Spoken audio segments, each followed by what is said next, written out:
मणिपुर के जंगल में टोनी चिड़िया अपने पति कालू कौआ और बेटी सुनहरी चिड़िया के साथ एक घर में रहा करती थी। उसका पति यूं ही घर में पड़ा रहता था। वो शराबी भी था और दिन रात नशा करके टोनी चिड़िया से झगड़ा किया करता था और कोई काम भी नहीं किया करता था। बेचारी टोनी चिड़िया अपना घर का खर्चा चलाने के लिए अपने पड़ोसियों के घर झाड़ू पोछा लगाने का काम किया करती थी। वो अपनी बेटी को एक अच्छा जीवन देना चाहती थी, लेकिन पैसों की वजह से वो बहुत मजबूर थी। एक दिन कालू कौआ अपने पत्नी से नशे में पैसे मांगने लगता है।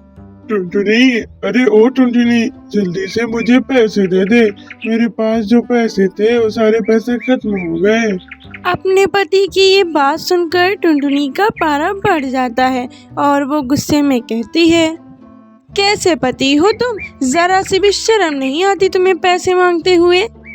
किस मुंह से ये बात कर रहे हो? तुम्हें मुझे कमाकर पैसे देने चाहिए, उल्टा मुझसे ही मांग रहे हो। मेरे पास तुम्हें देने के लिए पैसे नहीं है, वो भी नशा करने के लिए। टुनटुनी की कड़वी बातें सुनकर कालू कौआ तिलमिला जाता है और गुस्से में कहता है, तेरी इतनी जुर्रत जो तू मुझसे जबान लड़ाती है। तुझसे जितना कहा जाए बस उतना कर। मेरे सर पर नाचने की कोशिश मत कर।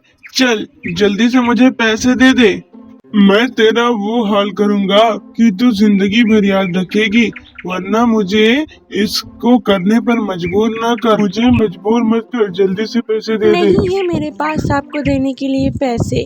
जितने भी पैसे बचे थे वो मैंने सुनहरी की स्कूल फीस जमा कर दी, इसलिए छोड़िए मुझे। अच्छा, तो मुझसे झूठ भी बोलने लगी? तेरी हिम्मत इतनी बढ़ गई है, अपनी औकात में रह। तू रुक, पैसे तो मैं लेकर ही रहूंगा, चाहे कुछ भी हो जाए। तेरी चालाकियां मुझ पर नहीं चलने वाली। ये कहकर कालू कौआ टोनी से जमा किए हुए पैसे छीन कर लेकर शराब पीने चला जाता है। बेचारी टोनी चिड़िया रोती रह जाती है। वहीं टोनी की बेटी भूख से तड़प रही थी। मम्मा, मुझे बहुत जोरों से भूख लग रही है, कुछ खाने को दो ना मम्मा, मेरा पेट दर्द हो रहा है। तब टोनी चिड़िया अपनी बेटी को चुप कराते हुए कहती है, मैं कैसी मजबूर बेबस माँ हूँ।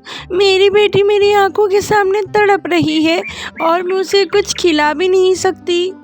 बेटा, सारे घर का राशन तेरे पिता ने बेच डाला और कुछ पैसे जमा किए थे वो भी छीन कर ले गया। बेटा, मैं क्या करूं, मेरे कुछ समझ में नहीं आ रहा। ये ले, थोड़ा पानी पी ले, तुझे आराम मिलेगा। नहीं माँ, मुझे खाना ही चाहिए। सुनहरी चिड़िया लगातार रोई जा रही थी, उसे जोरों की भूख लगी थी। तभी उसका पिता नशा करके वापस आ जाता है और अपनी बेटी को रोते हुए देखकर गुस्से में कहता है, अरे ओ टुनटुनी, अपनी इस मनहूस बेटी को चुप करा ले। इसकी आवाज मेरे कानों में चुभ रही है, वरना मैं इसे भी मार डालूंगा। मुझे इसका रोना जरा भी अच्छा नहीं लग रहा। जल्दी चुप करा इसे, वरना। कैसे बाप हो तुम? वो बेचारी भूख से तड़प रही है। वो बेचारी तो तुम्हें रोज याद करती है और तुम यहाँ खड़े खड़े बकवास कर रहे हो। जरा तो शर्म करो कालू कौआ। बस, तेरा बहुत भाषण सुन लिया मैंने, अब और नहीं, अब बहुत हो गया। अब मैं तुम दोनों माँ बेटी का किस्सा ही खत्म कर देता हूँ। निकलो तुम दोनों मेरे घर से। अब तुम दोनों माँ बेटी यहाँ नहीं रहोगी। मेरा पीछा छोड़ दो तुम दोनों।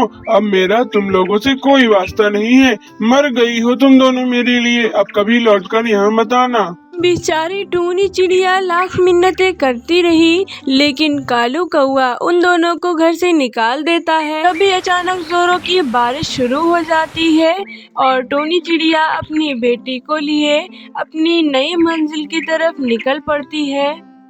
चलते चलते वो जंगल में पहुंच जाती है और एक पेड़ की डाल पर बैठ जाती है। बेटा, ये देखो, हम जंगल में आ गए और यहाँ पर सबके मिट्टी के घर हैं। हम भी अपना मिट्टी का घर बनाएंगे।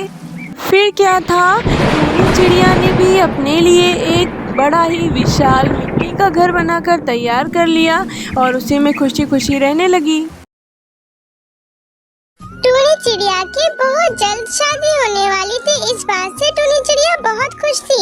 एक दिन उसकी सहेली चीनू उससे मिलने आती है और उसको उसकी सास के खिलाफ भड़काने लगती है।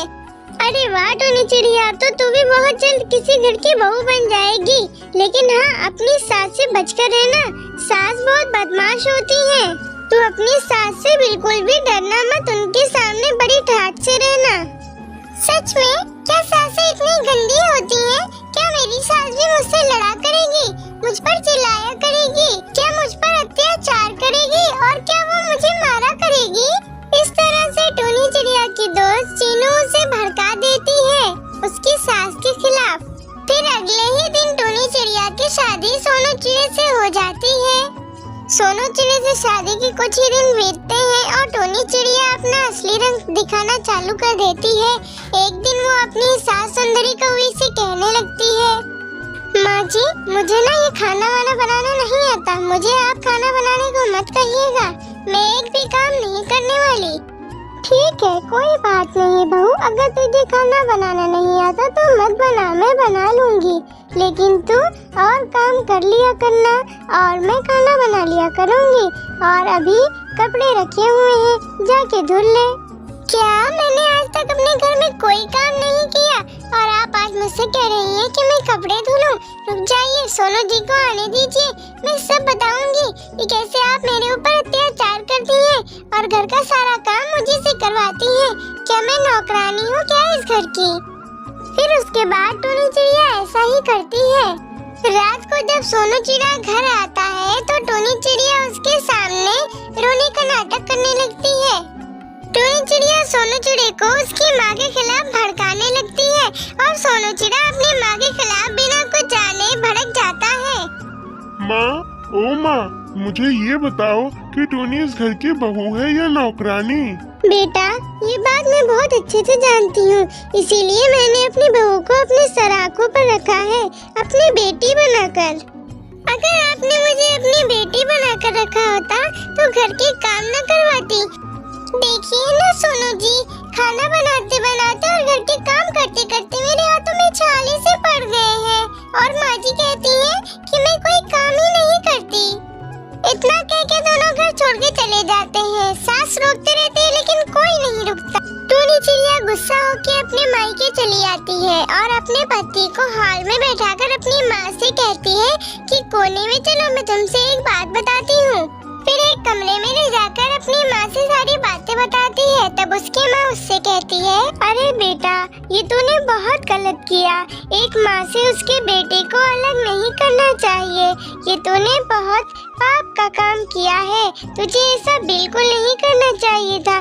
तेरी सास तो बहुत अच्छी है, औरों की सास को देख, अपनी बहू पे कितना जुल्म करती है, लेकिन वही तेरी सास तुझसे कितना प्यार करती है, तुझसे एक भी काम नहीं करवाती है, तुझे सराखों पे बिठाए रखती है। और तूने उसके साथ क्या किया? उसके बेटे को ही उससे छीन लिया। ये तूने बहुत गलत किया। चली जा मेरे घर से और अपनी सास से माफी मांग। टूनी चिड़िया के माँ के कहने पर सोनू चिड़े को भी अपनी गलती का एहसास होता है और दोनों पति पत्नी अपनी माँ के पास